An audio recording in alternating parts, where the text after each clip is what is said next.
Merci.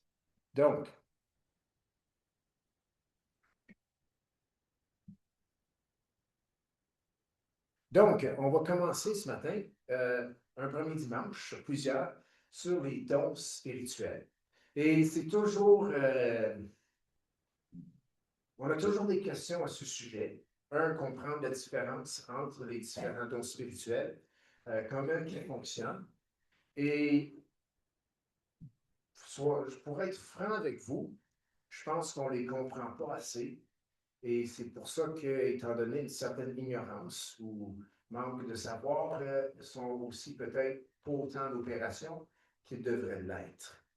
Et si je peux donner l'image suivante au sujet des dons spirituels, on peut les mettre de côté. Et si on les met de côté, eh bien, dans le fond, ce qui nous reste, c'est l'essai et l'erreur. Vous savez, c'est quoi l'essai et l'erreur? On faisait ça dans nos examens de mathématiques.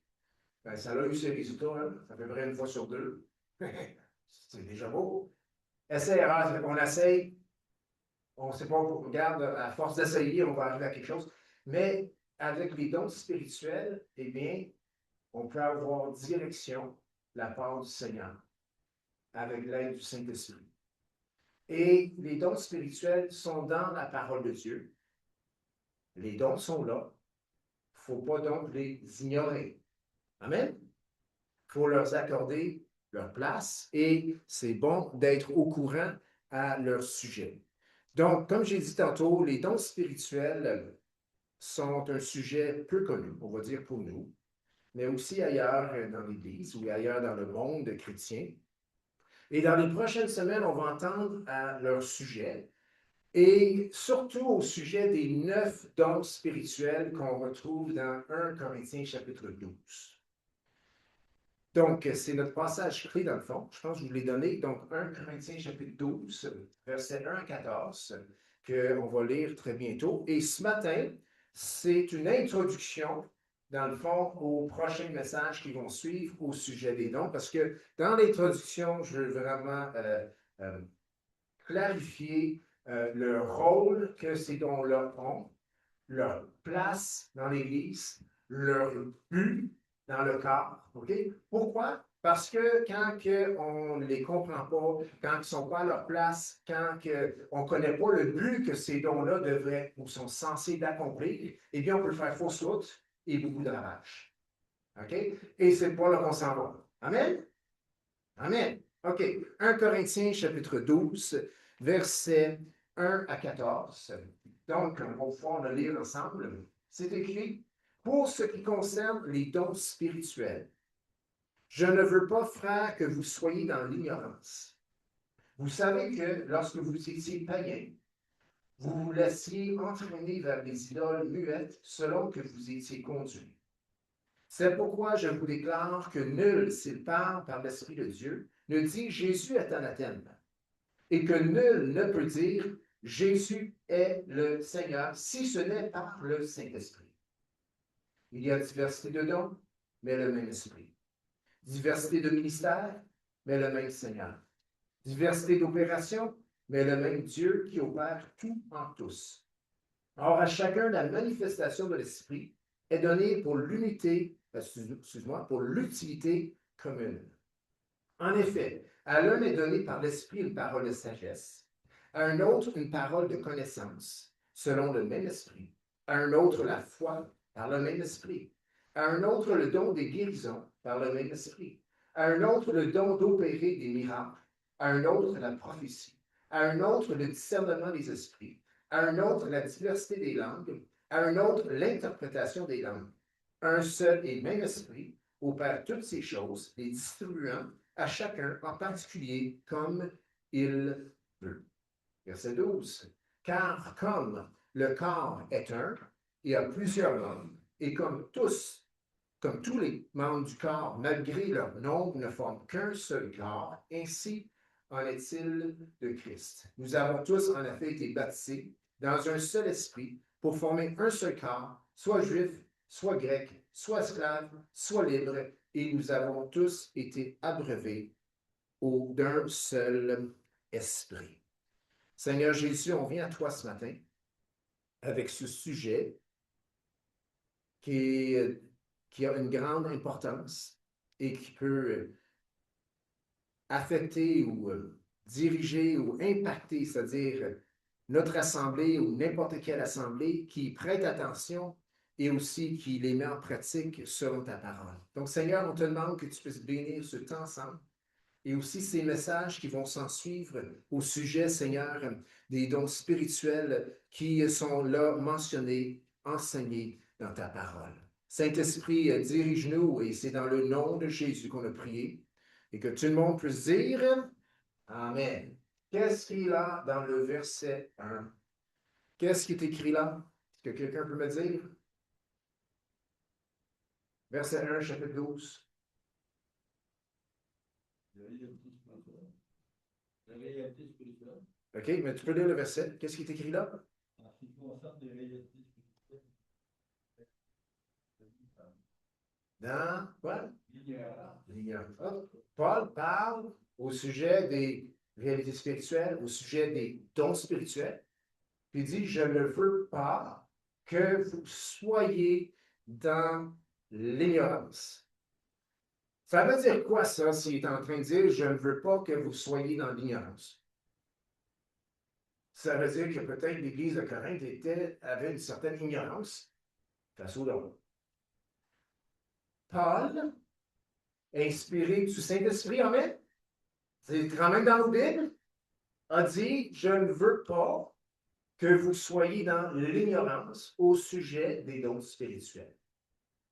Étant donné que c'est dans la parole de Dieu, on peut dire que le Seigneur ne veut pas que nous soyons dans l'ignorance au sujet des dons spirituels. Amen? Si nous parlons ici, la parole de Dieu parle d'ignorance à ce sujet, c'est parce qu'il y a des gens, des chrétiens, des enfants de Dieu, des gens dans l'Église, des églises qui sont ignorants face aux dons spirituels. Pas pour accuser qui que ce soit, mais on sait que le monde chrétien est de toutes sortes de couleurs. Hein? Puis il y en a qui disent que les dons spirituels ne sont pas en opération aujourd'hui. Mais si quelque chose n'est pas en opération, est-ce que tu vas creuser pour les comprendre? En général, non. Pourquoi? Ben, parce que ça ne sert à rien aujourd'hui. Pourtant, ces dons sont là, dans la parole de Dieu. Et Paul nous dit, par le Saint-Esprit, il ne veut pas que nous soyons ignorants face aux dons spirituels. Donc, on va plaider coupable ce matin d'avoir été ignorant et on sera plus ignorant. Amen? Je ne suis pas en train de dire qu'on est tous des ignorants, là, mais sérieux, on peut en savoir plus. Donc, dans certains endroits, les gens ne savent rien sur les dons spirituels, soit qu'ils nient leur existence ou disent que ces dons ne sont tout simplement plus en opération. Et souvent, on arrive à cette conclusion parce qu'on est en réaction en disant que ça fait beaucoup de dommages. Il faut accorder quand même du poids à cet argument. Mais juste parce que ça fait du dommage, ça ne veut pas dire qu'il n'existe pas. Amen? Tu peux avoir un enfant qui fait des dommages à la maison. Il est là. Hein? C'est juste qu'il faudrait peut-être l'encadrer autrement. Amen? Ou le jeune de 16 ans et quelques mois qui a ses permis de conduire et qui prend le char de papa. Ça serait bon qu'il soit encadré aussi. Hein? Tu ne pourras pas l'ignorer. Il est là. OK. Donc, au sujet de la connaissance des dons, il y en a qui sont ignorants et même il y en a l'existence ou l'opération aujourd'hui. D'autres, cependant, savent un peu à leur sujet, mais c'est une connaissance limite. Et donc, pour nous, on va creuser pour en savoir davantage parce qu'on ne peut pas mettre en pratique quelque chose sur laquelle nous sommes ignorants. Amen? Et vous savez, il y a la pratique, la théorie. En général, c'est bon que la théorie vienne avant. Exemple, on s'en va à l'école, on apprend, après ça, on met ça en pratique. C'est ça? Donc, si on ne met pas en pratique, il y a un gros manque face à notre compréhension du sujet. Donc, il faut les deux. Donc, la Bible dit, en ce qui concerne les dons spirituels, 1 Corinthiens 12, 1, « Je ne veux pas que vous soyez dans l'ignorance. » Donc, nous, on ne doit pas être dans l'ignorance à leur sujet. Et qu'est-ce qui contribue à l'ignorance? La peur. Oh, on ne s'en va pas là. Ça fait trop de dégâts. Qu'est-ce qui contribue à l'ignorance? Eh bien, manque de curiosité. En même temps pas, la vie est belle, la vie continue. Le Seigneur est là. Manque de curiosité. Ce qui peut aussi contribuer à l'ignorance, manque d'enseignement. Ce qui peut contribuer à l'ignorance, manque d'application, de mise en pratique. Donc, on doit mettre ces choses-là de côté et il faut donc entendre, apprendre et aussi s'en servir dans notre marche. Amen? Amen. OK. Belle petite aventure pour nous. OK. Deux choses ce matin, toujours dans une introduction face aux dons spirituels. Deux choses que font les dons spirituels. Si vous prenez les notes, vous pouvez prendre ça en note.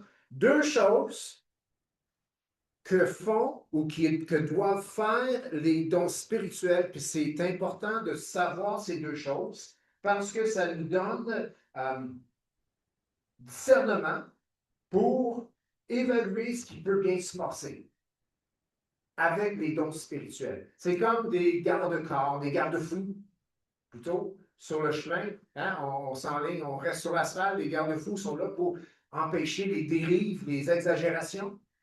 Deux choses que font ou que sont censés de faire les dons spirituels. Un, vous êtes prêts? Un, premièrement, que sont censés faire les dons spirituels? Les dons spirituels sont censés de glorifier Jésus. On peut dire Amen? On peut répéter à un point? Les dons spirituels, je vous entends pas? Les dons spirituels doivent glorifier Jésus. Juste là, on peut faire un beau tri. OK? Parce qu'on a vu des murs, puis des moins murs, puis des trop murs, hein? Ou ce que des dons spirituels, ça met la personne ou un événement sur la scène, ou peu importe, puis là, ça devient un bon temps pour passer l'offrande. Est-ce que ça glorifie Jésus? C'est la question à se poser. Paul est très clair dans les passages qu'on vient de lire. Les dons spirituels doivent glorifier Jésus. Donc, il faut se rappeler de ça. Si j'exerce des dons spirituels, ils ont une raison d'exister, ça part pour édifier les gens autour et édifier les gens qui reçoivent l'exercice d'un don spirituel. Ça doit toujours, toujours glorifier Jésus. Toujours. Amen?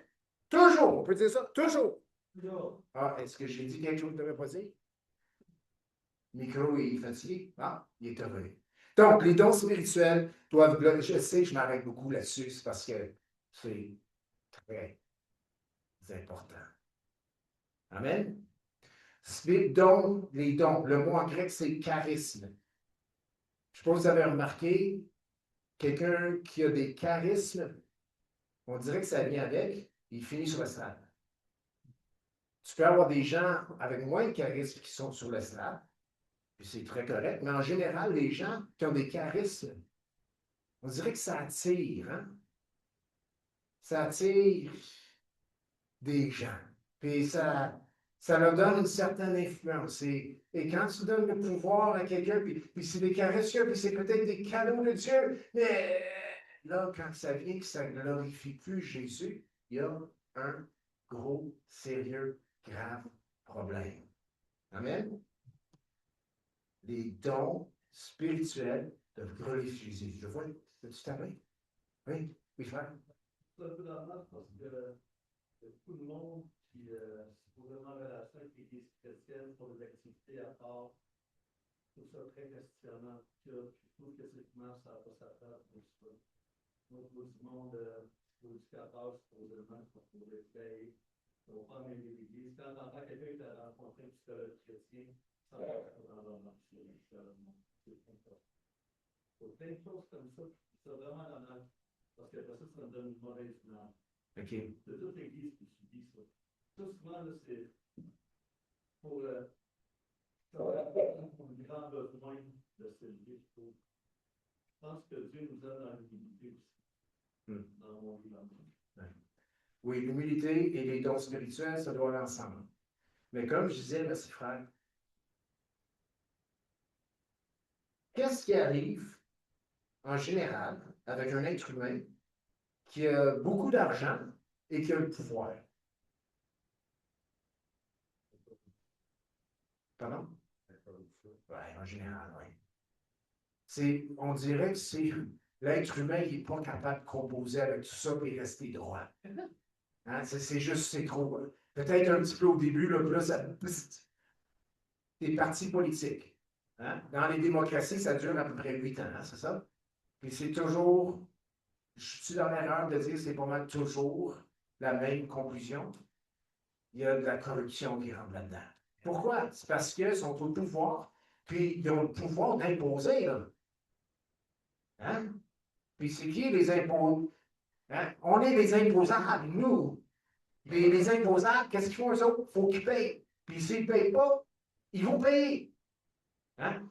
Pouvoir, argent, mais et c'est un peu ça aussi avec les dons spirituels, c'est que c'est des charismes et en quelque sorte, ça fait graviter les gens autour parce que hey, c'est quand même surnaturel. Les dons spirituels doivent toujours glorifier Jésus. Amen? Pas un homme. Jésus, quand on parle de glorifier, c'est élever, de le mettre en évidence, qu'on on le voit, de nos yeux. C'est comme. Donc, l'humilité doit toujours y être. Jésus exerçait les dons spirituels et il restait humble. Et on va en voir des exemples de dons spirituels exercés dans la Bible, OK? Et ils ont atteint leur but. Ils ont élevé Jésus. C'est le but des dons spirituels. Donc, c'est écrit au verset 3 de 1 Corinthiens 12, c'est pourquoi je vous déclare. Donc, pourquoi est-ce que je dis que les dons spirituels doivent faire deux choses? Premièrement, glorifier Jésus. C'est pourquoi je vous déclare que nul sépare par l'Esprit de Dieu ne dit Jésus est anathème. Et que nul ne peut dire Jésus est le Seigneur si ce n'est par le Saint-Esprit. Et que tout le monde peut dire Amen. Est-ce qu'on peut dire ce matin que Jésus est Seigneur? Jésus est Seigneur. Là, ça démystifie les choses un petit peu. Là. Paul dit, celui qui dit ça, c'est par l'influence du Saint-Esprit. Vous avez tous dit ça ce matin. C'est par le Saint-Esprit que vous l'avez dit. Amen? Si quelqu'un dit Jésus est Seigneur, puis c'est combat dedans, c'est la guerre, il y a un problème. Et c'est un problème spirituel. OK? C'est un problème spirituel. Qu'on peut régler dans la prière et arranger les choses. Mais celui qui dit que Jésus est le Seigneur et qui dit cela avec son cœur qui est dans la paix et dans la joie, c'est par le Saint-Esprit. Amen? Maintenant, peut-être tu es moins émotif qu'un autre. Vous êtes pasteur, moi je dis Jésus est le Seigneur, mais en dedans, c'est très calme. C'est correct. Compare ton pauvre voisin qui dit Jésus est Seigneur, puis il tombe sur le dos. J'exagère, là. OK? C'est correct. On le dit, on le croit. Est-ce qu'on peut dire Jésus est anathème? Dites-le pas, là. On serait capable. Je viens de le dire. Je l'ai lu ici, Jésus est anathème. Est-ce que je l'ai dit? Oui, mais non. Je l'ai dit de ma bouche, mais est-ce que je crois que Jésus est anathème? Pas tout. Non, Jésus est Seigneur. Amen? Mais rien n'empêche, je l'ai dit pareil, là. Mais je ne le crois pas ici. Mais quand je dis Jésus est Seigneur, là, je le dis là, puis je le crois ici. C'est pas le diable qui est Seigneur, puis c'est pas le monde qui est Seigneur, c'est Jésus. Amen? Les dons spirituels doivent toujours glorifier le Seigneur Jésus. Lorsque le Saint-Esprit se manifeste par un don spirituel, il veut glorifier Jésus. Pas un homme, pas une personne, il veut glorifier Jésus. Il glorifie Jésus et déclare, et par l'exercice de ce don spirituel-là, le don aussi va, en étant l'opération, glorifier la personne, la seigneurie de Jésus. Le but d'un don spirituel qui est exercé, c'est que la personne qui reçoit ce ministère, de ce don, eh bien, que Jésus soit élevé, glorifié dans sa vie. On dit, ben, je pensais que c'était pour enlever des problèmes. Ben, si Jésus, si le Saint-Esprit enlève des problèmes, là, puis c'est un vrai chrétien, qui va être glorifié? Jésus. Amen. C'est pas le sensationnalisme qui glorifie Jésus. Et je suis d'accord, si quelqu'un, là, si les chaînes sont brisées, ou quelqu'un est libéré, ou par l'exercice d'un don spirituel, quelqu'un est réellement, je dis réellement guéri, OK? Parce qu'il y a plein de fausses guérisons, puis c'est juste des oui-dire, là, OK? Ben, si quelqu'un est réellement guéri d'une maladie, puis il est pris avec depuis des années, ça se peut-tu qu'il y ait quand même de l'exubérance puis de la joie qui sort? Mais ça va-tu durer 6 ans? Non. Même le paralytique qui va se lever, là, même les aveugles dans la Bible, là, okay, qui ont les yeux qui se sont ouverts, c'est sûr au début qu'ils étaient exubérants puis ils étaient dans la joie, mais ça se peut-tu que la semaine suivante, puis la semaine après, ils ont dû se trouver un job pour aller travailler? Surtout que là, qu'ils pouvaient travailler, parce que là, ils pouvaient voir. Ça se peut-tu que avec le temps, puis là, qu'ils ont leurs yeux, puis ils voient clair comme tout le monde, bien qu'ils ne pensent pas au fait qu'ils étaient aveugles, puis que c'est devenu en quelque sorte un acquis, ou je veux dire, c'est supposé être le même. Donc, c'est normal qu'il y ait, quand il y a des choses spirituelles qui sont exercées, des dons spirituels qui arrivent, ça se pourrait que ça crée des effets qui démontrent une certaine, ou qui montrent une certaine émotivité, mais c'est parce que c'est pas ça, là. C'est pas l'émotion. OK? C'est que l'exercice du don spirituel doit glorifier Jésus. Et quand il y a une émotion, il y a souvent des exagérations. Et c'est là le danger. Et là, on regarde l'exagération, puis on dit ça, c'est Saint-Esprit. Non, on est des êtres humains. On a de la joie. Et le don spirituel doit glorifier Jésus, puis il faut toujours se ramener à ça. Parce que Jésus doit être glorifié. Amen? Parce qu'on lui appartient. OK. Donc, lorsque le Saint-Esprit se manifeste, il glorifie Jésus, il déclare Jésus comme Seigneur, et Paul a dit et que nul ne peut dire Jésus est le Seigneur si ce n'est par le Saint-Esprit. Puis il dit cela juste avant qu'il commence à parler sur les dons spirituels. Donc, si, lors de la manifestation d'un don spirituel vocal, eh bien, la personne dit que Jésus est anathème ou parle contre lui ou dans son cœur, c'est de l'hypocrisie. Il ne croit pas vraiment que Jésus est Seigneur. Dans le fond, si tu ne crois pas que Jésus est Seigneur, c'est parce que tu dis que Jésus est anathème ou que Jésus n'est pas Seigneur. Si quelqu'un exerce un don spirituel quelconque, mais dans son cœur, Jésus n'est pas Seigneur, eh bien, l'exercice de ce don ne glorifiera pas Jésus. Maintenant, vous dites, pasteur, tu ne peux pas exercer des choses spirituelles, des dons spirituels si tu n'as pas Jésus. Bien, je ne sais pas si vous avez remarqué, au verset 2, il parle que dans le temps que vous étiez entraînés vers des idoles muettes, eux autres aussi faisaient des folies par des choses supposément spirituelles.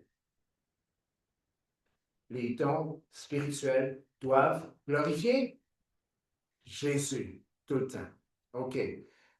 Lors de la manifestation d'un don spirituel vocal, on va dire, parce que dans 1 Corinthiens 12, c'est surtout ça, eh bien, la personne, par ses paroles, exaltera le nom de Jésus. Ça ne veut pas dire que quand tu exerces un don spirituel, un don de sagesse, tu es en train de toujours dire Jésus soit exalté, Jésus soit exalté. Non, c'est que ce qui est véhiculé, ce qui est emmené, ça met Jésus en évidence. Soit parce que ça change un comportement. Ça emmène la personne à une plus grande obéissance à la personne de Jésus. Ça change sa pensée. Et Jésus occupe la bonne place, où il a reçu la bonne notion dans la tête au sujet de Jésus. Jésus doit toujours être glorifié. Donc, si une personne déclare que Jésus n'est pas le Fils de Dieu, qu'il n'est pas venu en chair, ou comme dit Paul, que Jésus est anathème, eh bien, ce n'est pas par le Saint-Esprit. 1 Jean 4, 2, si on peut l'avoir à l'écran, 1 Jean 4, 2 le dit exactement comme ça, presque. Il dit, reconnaissez à ceci l'Esprit de Dieu. On a lu dans 1 Corinthiens 12, les dons spirituels, ça vient du Saint-Esprit. Reconnaissez à ceci l'Esprit de Dieu. Tout esprit qui confesse Jésus-Christ venu en chair est de Dieu. Si moi, si nous confessons que Jésus est venu en chair, eh bien, ça veut dire que je suis de Dieu. Amen. Et 1 Corinthiens chapitre 12, verset 3, si quelqu'un dit Jésus est le Seigneur, c'est par le Saint-Esprit. Finalement, les deux passages disent la même chose, et je le souligne une toute dernière fois, les dons spirituels doivent glorifier Jésus. Première des deux choses que font les dons spirituels. Deuxièmement, les dons spirituels, c'est vraiment terre à terre, sont utiles pour le corps. On peut dire ça? Les dons spirituels sont utiles pour le corps. On parle de l'Église. Je sais que c'est terre à terre, mais pourquoi on met l'emphase dessus? C'est parce que ça n'a pas toujours été exercé pour être utile finalement. Écoute, il y a eu toutes sortes d'exagérations par le passé, comme règle c'est chicane. Je me souviens, pas ici, donc je suis quand je dis ça, c'est pas quelque chose qui s'est passé ici, mais c'est dans une autre église. Un qui prophétise, mais là, ça, tu découvres, il y en a un autre qui prophétise, puis ils sont en train de régler des chiens de famille. C'est quoi ça, là? Tu sais, c'est ça qui arrive quand la chair embarque. OK? On ressent des choses, ça vient du Saint-Esprit. La chicane d'hier, j'ai raison, mais là, le Seigneur va dire. Ah, peut-être, qu'est-ce qui se passe?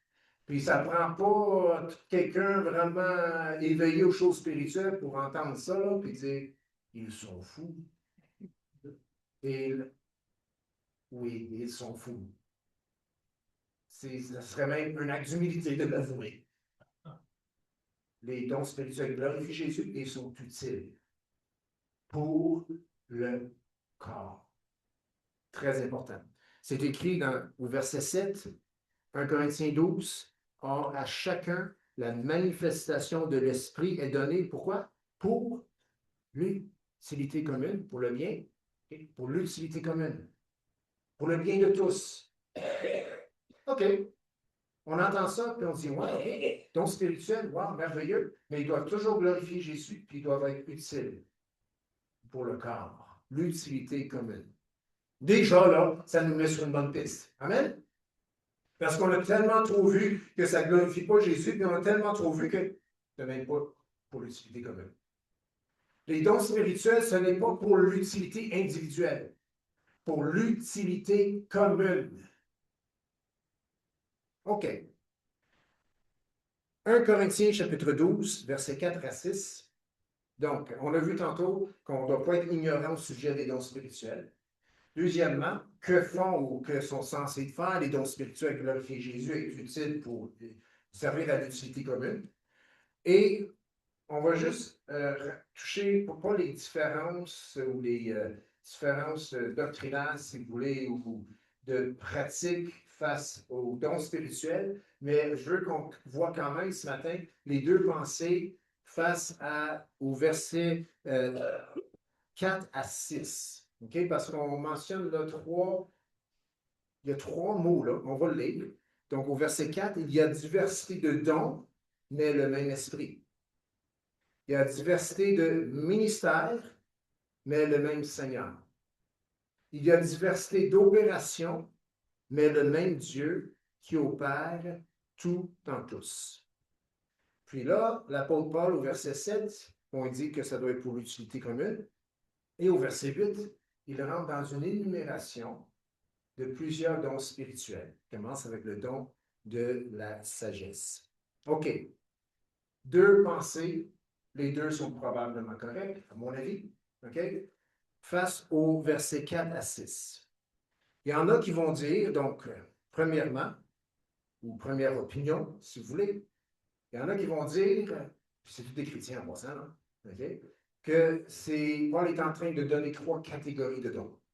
Exemple, catégorie 1, des dons spirituels. Deuxièmement, des dons de ministère. Et troisièmement, des dons d'opération. Et on va regarder quand même les versets. Premièrement, les dons spirituels sont au chapitre 12, verset 8. Donc, en effet, à l'un est donné par l'Esprit une parole de sagesse, à un autre une parole de connaissance, deuxième don, selon le même esprit, à un autre la foi, troisième don spirituel, par le même esprit, à un autre le don des guérisons, par le même esprit, à un autre le don d'opérer des miracles, à un autre la prophétie, 6, à un autre le discernement des esprits, 7, à un autre la diversité des langues, 8, à un autre l'interprétation des langues, 9. Et c'est drôle, il y a 9 dons spirituels énumérés, il y a 9 dons, il y a 9 fruits d'esprit. Je ne sais pas si c'est une coïncidence. Pour moi, Paul vient le chiffre 9. Peu importe. Un seul et même esprit pour faire toutes ces choses à chacun en particulier comme il veut. Donc, il y en a qui pensent que cette énumération du verset 8 à 10, eh bien, ça remplit le verset 4, c'est-à-dire qu'il y a diversité de dons. D'autres passages, diversité de dons spirituels, d'autres versions, c'est-à-dire. Donc, deuxième catégorie, disent, bien, il y a les dons de ministère, parce que c'est marqué selon cette traduction ici, eh bien, diversité de ministère, mais le même Seigneur. Eh bien, cette pensée nous emmène dans Éphésiens chapitre 4, versets 11 à 12, qui parle de d'autres dons, mais c'est ce qu'on dit des dons de ministère.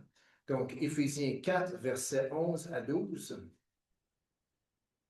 C'est écrit, et il a donné les uns comme apôtres, les autres comme prophètes, les autres comme évangélistes et les autres comme pasteurs et docteurs, pour le perfectionnement des saints, en vue de l'œuvre du ministère et de l'édification du corps de Christ, jusqu'à ce que nous soyons tous parvenus à l'unité de la foi et de la connaissance du Fils de Dieu à l'état d'homme fait, à la mesure de la stature parfaite de Christ. Donc, toujours en nous référant à 1 Corinthiens 12, 4 à 6, les dons spirituels, ce seraient les 9 dons, selon cette pensée énumérée du verset 8 à 11, chapitre 12 1 Corinthiens, et les dons de ministère mentionnés dans le verset 7, si ma mémoire est bonne, seraient énumérés dans Éphésiens, chapitre 4, verset 11 à 12. Et si on retourne dans 1 Corinthiens, chapitre 12, verset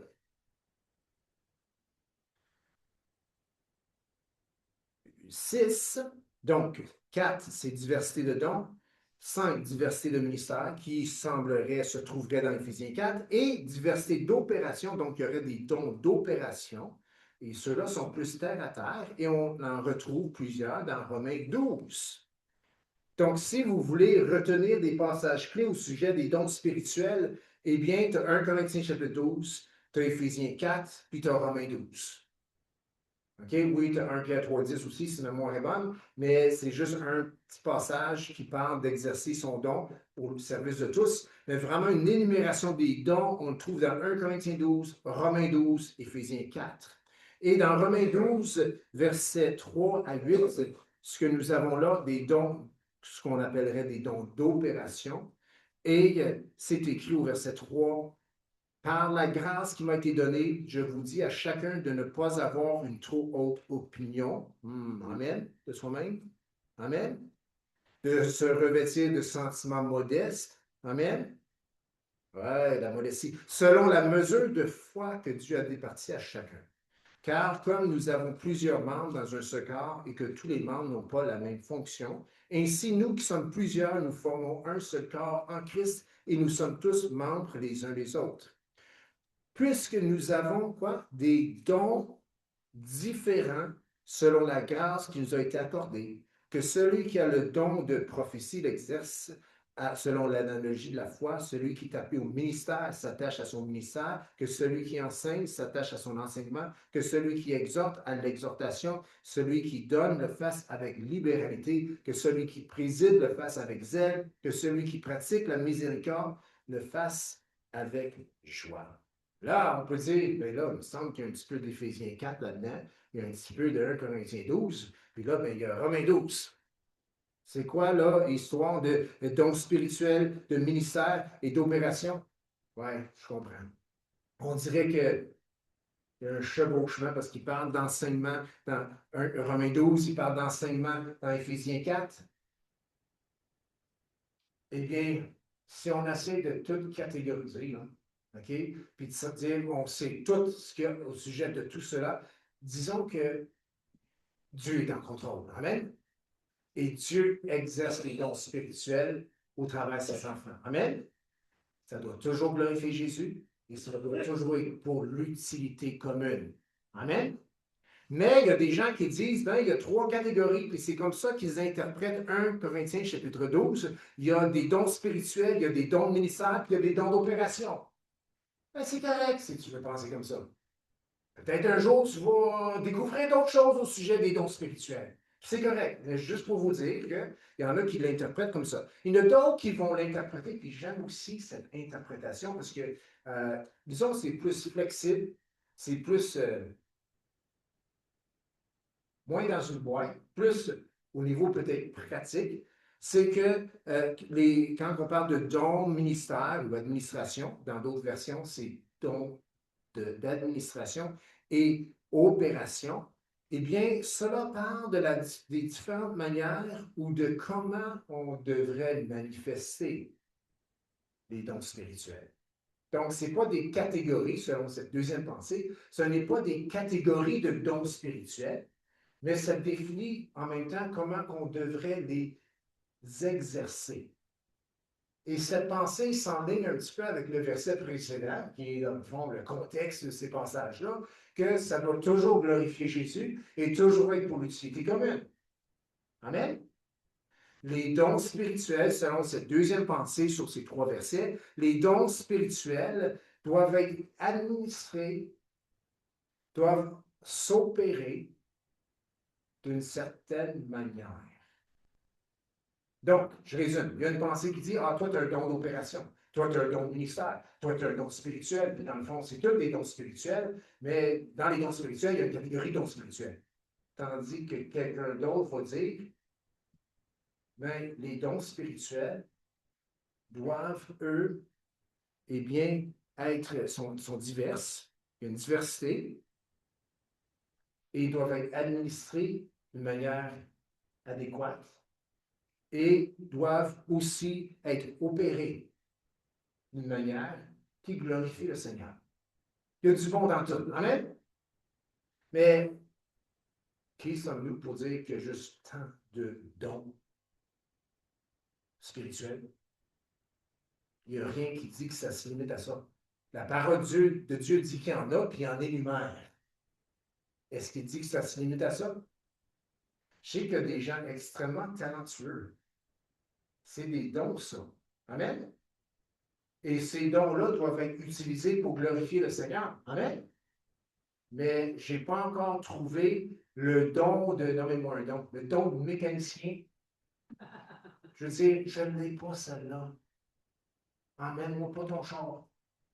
Moi, j'appelle le towing, on s'en va à ce camp. C'est pas mon don. Mais je suis content quand j'en trouve un qui l'a. Hein? Non?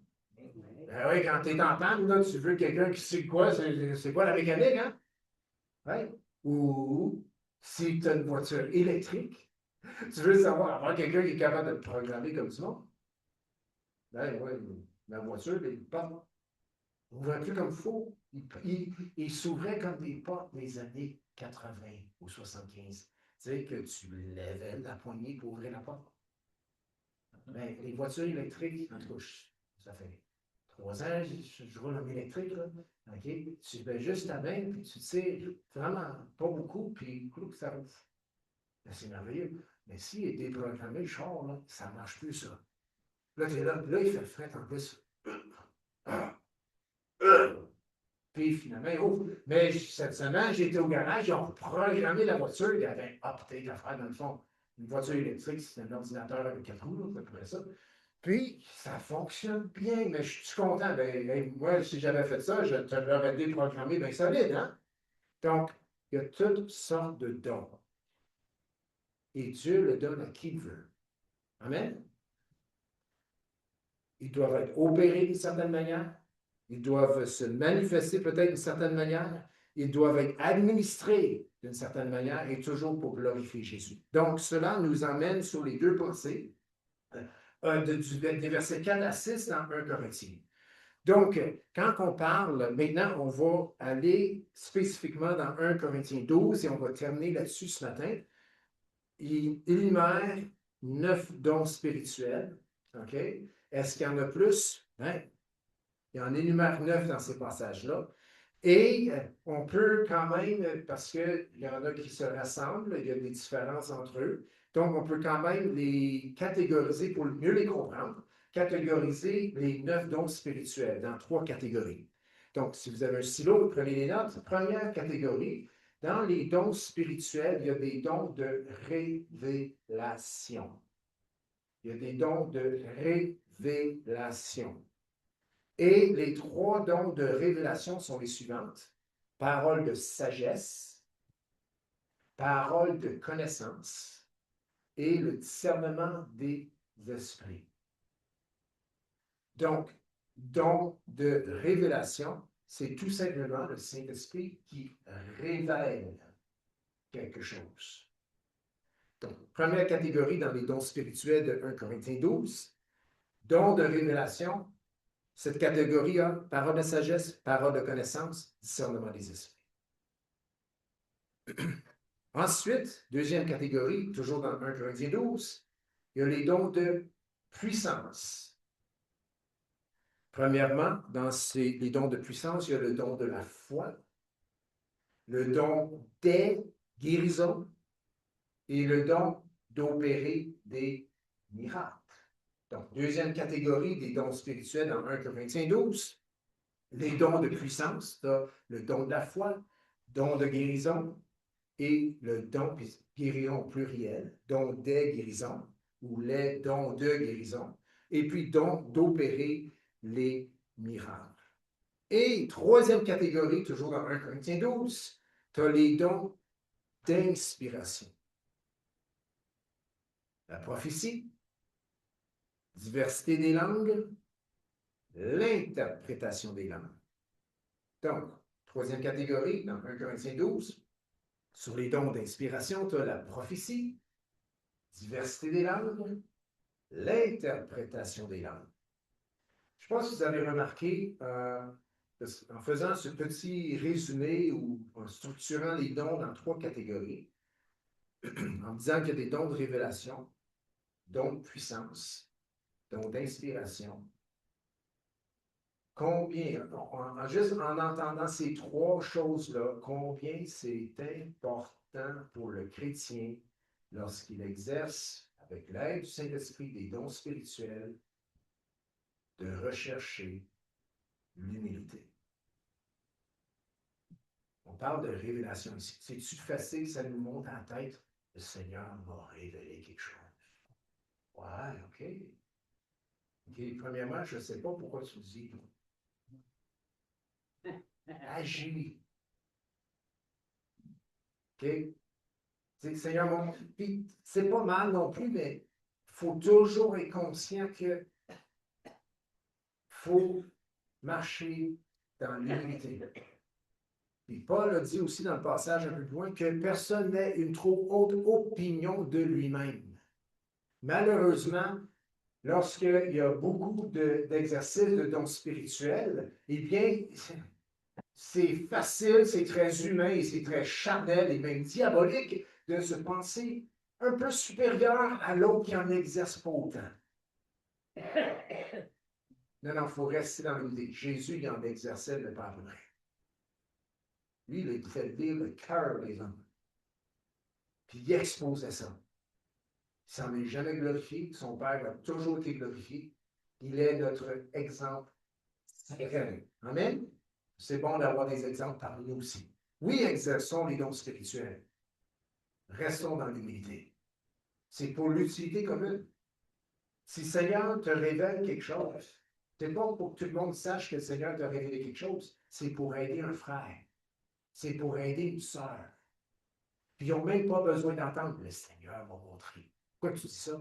C'est parce que ça donne crédibilité à ce que tu vas dire. moi, je peux te dire une chose. Si tu partages ce que le Seigneur t'a montré, l'autre va le savoir d'où ça vient. Parce que quand c'est plein de mille, là, ça vient du Seigneur. Amen? Pour l'utilité, le bien de tous. Puis quand quelqu'un reçoit quelque chose du Seigneur et c'est pertinent, c'est vraiment du Seigneur, puis ça touche la personne, qui est-ce qu'il va glorifier? Ça se peut qu'il te saute d'un bras aussi. Parce qu'il est tellement, la personne est tellement reconnaissante d'avoir été rencontrée dans son besoin, puis celui qui a exercé le don spirituel agit comme un serviteur. Ça, c'est bon. Amen? Ça, c'est bon.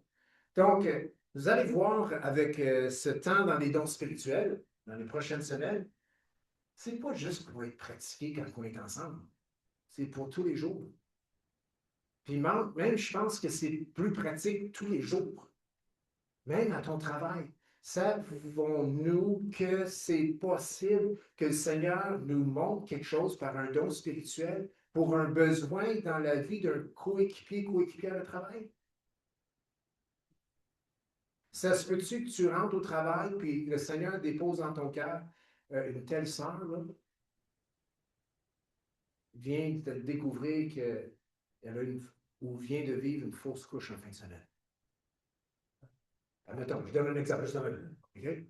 Non, je ne parle pas de quelqu'un. Mais la personne ne te l'a pas dit. Mais toi, puis ton cœur est déjà préparé. Puis tu vas le savoir avec les faits bientôt, c'est ce que tu as. Parce que le Saint-Esprit dit toujours la vérité. Si tu as mis ça dans ton cœur, puis là, tu découvres là, que lundi matin, qu'elle est toute heureuse, puis des bonnes nouvelles, là, regarde, tu n'as pas bien entendu. OK? Je ça. Mais si c'est vraiment du Seigneur, ça va être vrai, puis ça va consoler la personne. C'est drôle, hein, ça ne ramènera pas nécessairement le bébé, mais ça va consoler la personne. Le Seigneur. Puis souvent, les dons spirituels, c'est comme ça, parce que moi, le premier, le Seigneur m'a déjà montré des choses, puis exemple, là, puis ça, c'est quelque chose que j'ai vécu. C'est un appel. La personne avance à l'appel. La personne a les deux mains dans les airs et est en train de louer le Seigneur. Mais moi, ce que j'ai dans mon cœur, c'est que elle apporte c'est lourd. Pourtant, la personne est comme ça. Là. Elle célèbre le Seigneur, elle loue le Seigneur. Mais moi, je le regarde, je me dis, non, non, ça va pas bien, ça va pas bien. Là. Puis je vois la voir, puis je dis, écoute, ça se peut-tu? Ça va pas bien. Les deux pour le tombe. Comment ça va bien? Ça va pas bien. Hein? Mais selon les apparences, ça allait bien. Oh non, elle faisait un acte de foi. Seigneur, tu es en contrôle, puis je vais te louer, peu importe les circonstances, mais là, elle a vu que le Seigneur la voit. Pas parce que c'est un homme ou une femme, là, je ne dis pas là, je dis parce que c'est la personne, OK? Le Seigneur voit ce qu'elle vit. Puis, vous savez quoi? Ce qui nous fait souvent le plus de bien, c'est d'avoir été écoutés. Ce n'est pas nécessairement de résoudre ou d'enlever le problème. Puis quand on sait, puis on a quelque chose de concret devant nous, parce qu'il y a une soeur, un frère qui est venu, puis que le Seigneur lui a déposé quelque chose dans son cœur via un don spirituel, la personne, elle sent soudainement que son Père qui est dans les cieux prend soin d'elle. Ça glorifie Jésus. Amen? Ben oui, je fais partie de la famille. Ça va pas bien, je suis attristé, mais je fais partie, j'ai eu une preuve ce matin par un don spirituel que Dieu s'occupe de moi. Puis ça fait vraiment, ça là, ça fait vraiment la différence. Ça veut dire qu'on sort là, de ce endroit-là, là, puis si le Seigneur est avec moi, ça va être correct. On va s'en sortir. Et même on va grandir. Amen? Donc, ce matin, on a survolé les dons de 1 Corinthiens 12. La semaine prochaine, ça va être dans du concret. On va regarder ensemble le don de la connaissance. On va juste s'arrêter sur ça, le don de la connaissance. Premièrement, c'est quoi ça, don de connaissance? C'est quoi? Deuxièmement, on va voir ce que c'est pas. C'est bon de checker les deux bords, hein? Ce que c'est et ce que c'est pas. Ça clarifie la chose. Donc, on va voir des exemples concrets de ce que c'est dans la parole de Dieu, puis ce que ce n'est pas. Puis on va aussi voir des exemples bibliques de la parole de connaissance, et même, là, je vous en ai donné quelques-uns, mais des exemples qu'on peut vivre dans le contemporain aujourd'hui. Comment le don de connaissance peut vraiment être utile pour le corps et que lorsqu'il est exercé, glorifie toujours le nom de Jésus. Amen. Donc, on va juste terminer, on ne fera pas l'appel ce matin. Je ne sens pas qu'on doit aller là. À moins que vous voulez, oui, je veux prier pour notre sœur, par exemple. Can we do that? Can we pray for you this morning? Yes. Mais en même temps, juste avant de prier pour notre sœur, je veux qu'on retourne chez nous et qu'on soit dans la prière, puis aussi, écoute, on a peut-être une hésitation face au don spirituel parce qu'on a des idées préconçues ou des expériences négatives, mais qu'on puisse faire le tri là-dedans, puis Seigneur, on veut grandir dans ce sujet-là. On veut exercer ces dons parce qu'on veut le bien-être du corps. Amen? Amen? Comme je vais terminer l'enregistrement, donc bonne semaine à ceux sur YouTube.